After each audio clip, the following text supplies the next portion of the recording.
it's so vibrant. What is the cause of this lush foliage? Huh? Who's there? This is Leonard. I couldn't help but overhear you talking. Well, I was just wondering how this forest got so green. Well, I'll tell you. A lot of it has to do with sandy loam, the soil that this forest grows in. Please, can you take me somewhere to teach me more? Come with me and I'll show you all about it.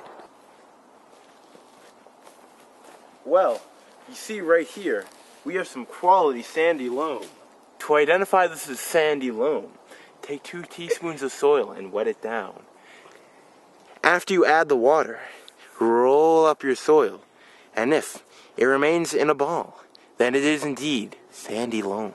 Then squeeze it into a ribbon, and if the ribbon breaks from its weight, then it is indeed sandy loam. Also, keep in mind, the soil must feel very good. Wow, the soil compacts relatively easy and is very stable in regard to expansion. My mother always said you want your soil to have a crumbly structure in order for the roots to flourish. Well, that's right. Sandy loam is made up of 60% sand, 20% clay, and 20% silt. Is all of the sandy gold treated equal? Well, no, actually. There are 4 different categories of sandy loam. Sandy loam, coarse sandy loam, fine sandy loam, and very fine sandy loam. It's also true that when using sandy loam, you should expect a green thumb experience, and also that sandy loam is the best building substrate. You read my mind. I've never heard words truer. Well, you can come back to my house, and we can test these samples of sandy loam we've found. Oh boy, let me contact my mother. Oh, there's no need. I've already had that all taken care of. Oh golly, this will be funner than my church retreat. Well, do you like Toblerones? I have some on my tandem bicycle.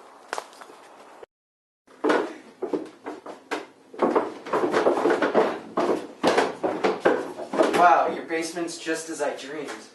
Here, come sit down on the infinitely comfortable cooler. You're so polite. What more do you want to know about sandy loam? Well, what are the practical benefits of sandy loam, and how do you know? Well, sandy loam have quite a few benefits. Balanced with organic matter, it's the ideal soil to hold air, water, and nutrients. Very easy to work with the Earth's earthworms and soil-dwelling insects. Oh boy! Well, unlike a high concentration of clay, the texture of sandy loam allows for oxygen and moisture to reach the roots of the plant.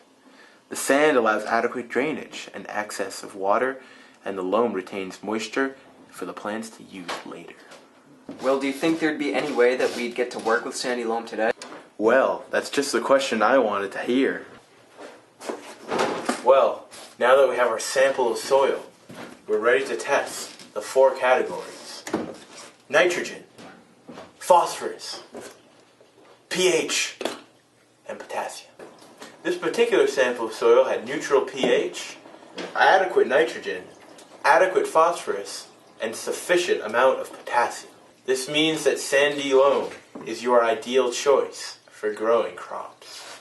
So, after an extensive period of time, we have measured the percolation of loamy clay and sandy loam. And clearly, the sandy loam is superior at percolation. Just look at that. That was so much fun, but it drained all my energy out. I think I'm gonna have my mom come pick me up.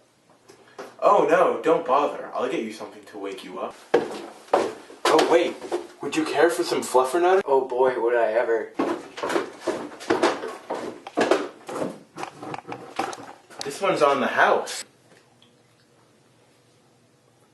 Wow, this is fantastic, but I think it's making me even more tired.